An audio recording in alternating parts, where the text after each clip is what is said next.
हो और उसके बाद वो देश में विभिन्न प्रदेशों में फैल जाते हैं। और सर्बानंद सोनोवाल का जजमेंट है, क्योंकि मैं वरिष्ठ अधिवक्ता हूं सुप्रीम कोर्ट का, आप पढ़िएगा उसमें क्या लिखा है। जो प्रोटोकॉल्स उस देश के थे उस हिसाब से उन्होंने भेजा, जो कतई भी सही नहीं। और इस बात को हमारी जो सरकार है उसने जो सही चैनल है उस माध्यम से उठाया है।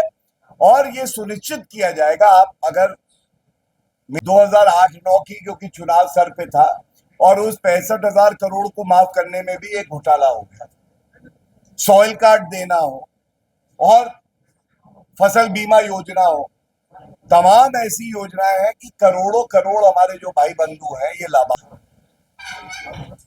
सबसे पहले तो मैं ये कहूंगा कि मोदी जी वो व्यक्ति हैं जिन्होंने पूरे विश्व में, आज आप जाइए और भारत का पासपोर्ट अगर आपके हाथ में है तो आपका सम्मान सर आंखों पर रखते हुए वो किसी भी देश के पासपोर्ट से ज्यादा सम्मान आपको मिलता है।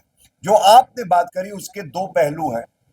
पहला पहलू देखिए, आपको एक बात समझनी होगी, हमारे देश के अंदर जो घुसपैठिए हैं वो आते हैं, एक बहुत बड़ी समस्या है। और करोड़ों में 3 करोड़ से ज्यादा घुसपैठिए बताते हैं, पश्चिम बंगाल हो, असम हो, और उसके बाद वो देश में विभिन्न प्रदेशों में फैल जाते हैं। और सर्बानंद सोनोवाल का जजमेंट है, क्योंकि मैं वरिष्ठ अधिवक्ता हूं सुप्रीम कोर्ट का, आप पढ़िएगा उसमें क्या लिखा है। हमारी आंतरिक सुरक्षा के लिए वो खतरा है। जो लोकल जॉब्स है वो छीन लेते हैं, क्योंकि वो कम जो वेतन पे काम करने के लिए तैयार है। तीसरा, जो कल्चरल डेमोग्राफी है, आपका अपना कल्चर है, उससे उनका कोई लेना देना नहीं, वो उसको खत्म करते हैं। और भारत हमेशा से एक बात कहता रहा है, एक एक घुसपैठियों को, खासकर मोदी जी की सरकार में, हम वापस भेजें।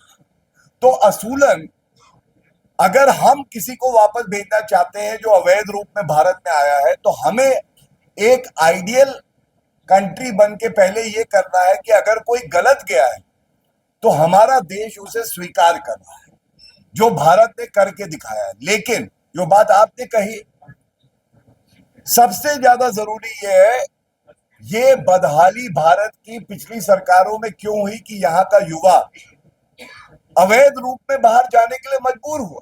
वो मेहनत करने के लिए तैयार था, वो मेहनत कश था, लेकिन उसके पास रोजगार के अवसर नहीं थे तो वो बाहर जाता था। अब हमारी जिम्मेदारी ये है कि हम उसको लाए हैं वापस, हम उसको ऐसा भविष्य दें कि वो, उसका परिवार और उसके बच्चे कभी मजबूर ना हो कि वो बाहर इस तरीके से जाए। वो जाए तो सम्मान से जाए, विधिक तौर पे सही होके जाए, पासपोर्ट पे ठप्पा लगे, और ये सुनिश्चित करेंगे मोदी जी। और वो मैं उसमें भी आपको बता दूं, देखिए ये हमेशा ध्यान रखना चाहिए कि एवरी डिपोटेशन हैज प्रोटोकॉल्स। जो प्रोटोकॉल्स उस देश के थे उस हिसाब से उन्होंने भेजा, जो कतई भी सही नहीं। और इस बात को हमारी जो सरकार है उसने जो सही चैनल है उस माध्यम से उठाया है। और ये सुनिश्चित किया जाएगा, आप अगर, मेरी जानकारी ये है कि जब दूसरी और तीसरी फ्लाइट आई तो उसमें बहुत सी चीजें जो कड़ाई पहली फ्लाइट में थी उसमें उन्होंने ईज आउट किया, जैसे महिलाओं के लिए, बच्चों के लिए उन्होंने उसको ईज आउट किया। और हम ये प्रयास जारी रखेंगे कि हम किसी को अगर वापस लेते हैं और वो भेज रहे हैं तो ऐसे भेजे that the liberty and the dignity of that individual is not compromised। इसके लिए हम लोग प्रतिबद्ध हैं। एक एक करके, वन बाय वन। आपने कहा कि मोदी जी के दिलों के अंदर जो है किसान बसते हैं, और अगर किसानों की बात करें तो वो लगातार एमएसपी की गारंटी मांग रहे हैं, तो क्या उनको मिल पाएगी, क्या करेंगे? देखिए, मैं तो बड़े गर्व से हरियाणा में बैठा हूं, इसलिए कह सकता हूं, ये ऐसा प्रदेश है जहां चुनाव से पहले और चुनाव के दौरान मैं आया भी था, तो हमने एक वादा किया 24 फसलों पे एमएसपी देंगे। शायद ये कहीं और नहीं हुआ, 24 फसलों पे एमएसपी हमने दी। और आपको बता दूं कि मेरे पास एक तुलनात्मक चार्ट था जो सही अगर याद है, ये 8 से 9 फसलों पे होती थी जब दूसरी सरकार कांग्रेस की थी। और सबसे बड़ी बात है, क्योंकि मैं बजट की बात कर रहा हूं, राष्ट्र की बात कर रहा हूं, एक आंकड़ा आपको बहुत ईमानदारी से देता हूं। प्रधानमंत्री किसान सम्मान निधि, आप जानते हैं कि 2,000 रुपए हर 3 महीने बाद, 4 महीने बाद जो है किसान को मिलता है। 4 महीने बाद 2,000 रुपए, 500 रुपए महीना। हाँ। और ये टोटल अगर आप करें तो 3,25,000 करोड़ रुपए, 12 करोड़ किसान भाई जो हमारे देश भर में है उनके खातों में सीधा गया है। और यूपीए सरकार में 65,000 करोड़ रुपए उन्होंने कहा था कर्जा माफ करेंगे। ये बात है 2008-9 की, जो कि चुनाव सर पे था, और उस 65,000 करोड़ को माफ करने में भी एक घोटाला हो गया। सॉइल कार्ड देना हो और फसल बीमा योजना हो, तमाम ऐसी योजनाएं हैं कि करोड़ों करोड़ हमारे जो भाई बंधु हैं ये लाभान्वित होते हैं। और हरियाणा में क्योंकि डबल इंजन की सरकार है, केंद्र और प्रदेश दोनों ये सुनिश्चित करेगा कि उनका सम्मान हमेशा बढ़े। एमएसपी की गारंटी के बारे में आपने एक करके सर आपका एक क्वेश्चन ले लिया अभी हाँ जी, पंजाब में कहाँ दिक्कत आ रही है? आप कह रहे हैं कि डबल इंजन की सरकार है, आप किसानों को दे रहे हैं। पंजाब में कोई दिक्कत है देने में या क्या?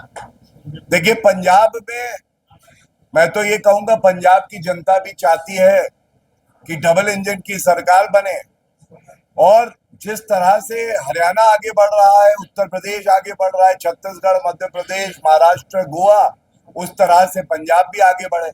और सर्वोच्च न्यायालय ने एक टिप्पणी करी थी, मैं आपको बता दूं, किसानों पे लाठीचार्ज किया तो भगवंत मान ने किया। और वहां पे जब किसान प्रदर्शन कर रहे हैं, आमरण अनशन कर रहे हैं, तो उनसे बात करने के लिए भी कोई नहीं था। सर्वोच्च न्यायालय ने फटकार लगाते हुए पंजाब सरकार से पूछा कि आप इनसे बातचीत भी क्यों नहीं करते। और पंजाब की सरकार निठल्ली निकम्मी कुछ करे ना करे, मैं जिम्मेदारी से ये कह सकता हूं कि केंद्र की सरकार और नरेंद्र मोदी जी जरूर, चाहे पंजाब हो, चाहे हरियाणा हो, चाहे उत्तर प्रदेश हो, चाहे महाराष्ट्र हो, पूरे देश का किसान है, उसका हित जरूर करेंगे, उसके सम्मान की रक्षा जरूर करेंगे।